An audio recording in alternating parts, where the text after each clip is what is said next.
presence at Monty Williams' interview with the Lakers last week raised a few eyebrows. Yes. Her title with the Lakers is Executive Director of Special Projects, which shouldn't really have anything to do with hiring a coach. Well, Amin El-Hassan said on ESPN, some agents and GMs around the league have dubbed her the shadow owner of the Lakers. Yeah. That everything goes through Linda Rambis, and if you want to convince Jeannie of something, you've got to get to Linda first. And Ramona Shelburne added some context, saying it's been that way really for 40 years. They've been best friends, and personality-wise, if you know them, it sort of makes sense. Jeannie can be kind of shy. Linda is more of a talker. She's more of a doer. The difference is in the past, her role has been more as an advisor, whereas right now there's a lot more dealing with agents. Well, I think we all have friends we lean on. I think the optics here is, oh Lord, it's all about family over best possible person. Well, I mean, leaning on someone for advice or support is one thing. Bringing them to the coach's interview is something else entirely. Right. And it's no disrespect, but at one point or another, you need to have people in the room that are qualified to make those decisions. Yeah, I mean, I think optically, I don't have a problem with any owner having an ally they trust. They all have allies, and all of us have allies and friends Yes. and people that we go to for advice and, like you said, lean on.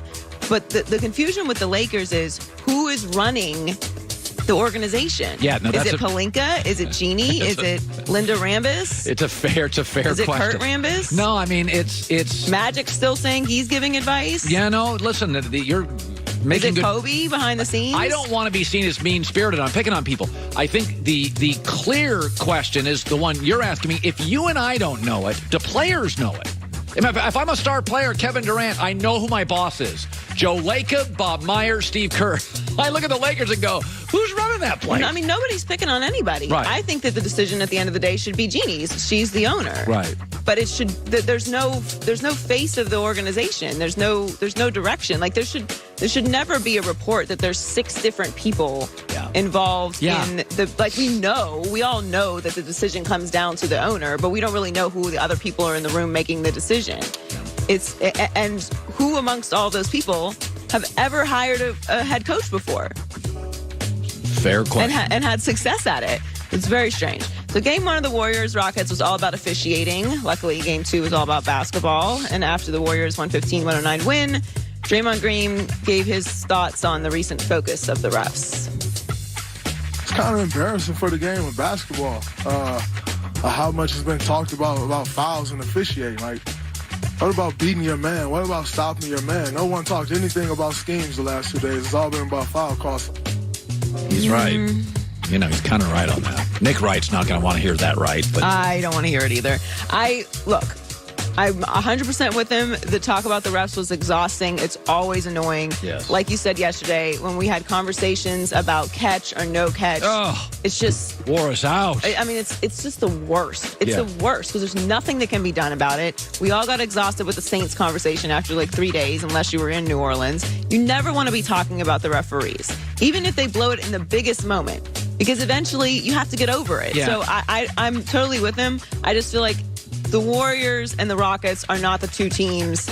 Like, that's not where I want to hear it coming from. If you watch that game for the first 6 minutes, it felt like Golden State was irritated and totally focused. I mean, that game got very quickly. If you were a Rocket fan, you were 5 minutes into that game thinking, oh, crap. Yeah. Are we going to get blown out? I mean, it was like 7, 8, 9, and you're sitting there, Steph's taking a 3, you're thinking, if we're down 13 in the first quarter. So, I mean, to me last night, it was Steve Kerr did a good job of convincing his team that nobody respects him. They're talking about refs. And I thought Golden State came in totally focused last night. I totally agree. And I don't think that the refs conversation served the Rockets whatsoever. I think it was a total distraction. It didn't. I'm sorry. Years ago, I had a football coach say something to me, and I always remember this, Joy. Mike Bellotti was the coach of Oregon football. They had a very, very good team one year, finished second in the nation. They had lost to Stanford. And after the game, Mike came in, and I never forget this. He said, we're really good.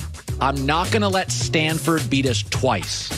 Meaning, if we sit and stew about this loss, we're losing next week and we're out of the national championship. Right. Like, Houston lost. You start stewing about it, it becomes a 2-0 deficit. And I never forget that line. I'm sitting in that room, and I'm like, God, that's really smart. You got to get over losses fast in sports. No, you have to have a short memory when it comes to losses, and this lingered all the way through the actual game. So also, the NBA is rescinding the technical fouls that they gave Saw that. to Draymond Green and Nene last night. So he's back to 3 technical fouls, which is important because he could eventually get to the point where he's suspended, which we've seen before. Finally, SNY is reporting that Kevin Durant, Kawhi Leonard, and Tobias Harris are all among players who will at least consider signing with the Nets this summer. Who are the 3?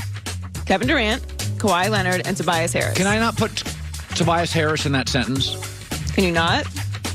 That's like saying Frank Sinatra, Elvis, and me will be at the TikTok in next weekend. Like a step up, you know. You could just stop with Kevin Durant and Kawhi could go to the Nets. That's the end of the sentence. Tobias Harris is an important part of the Sixers organization right now. According to the report, making the playoffs definitely helped their chances, the Nets. One source said Sean Marks has all the tools he needs in order to recruit 1 or even 2 free agents. Big market, culture, young core, winning team, and a coaching staff that focuses on players' development and well-being both on and off the court. Now, they do have space for 2 max free agents if they're able to trade Allen Crabbe's contract and renounce D'Angelo Russell and let go of 6 other players without a deal upcoming this summer. So I don't know if I love that. I just... Because I do think D'Angelo Russell's kind of a part of that core now. Now, if you can get Kawhi Leonard and Kevin Durant, but I don't think anyone's believing that's going to happen. I'm really on the Durant thing. I'm losing sleep over this. You really don't want him to leave. I don't want him to leave. God, I don't want him to leave. Other side of this. It's like, Kevin, you finally reached the place. You're loved. I'm losing a lot of sleep. He wants his own team. I get it. All right, Joy with the news. Well, that's the news. And thanks for stopping by. The Herd Lie News.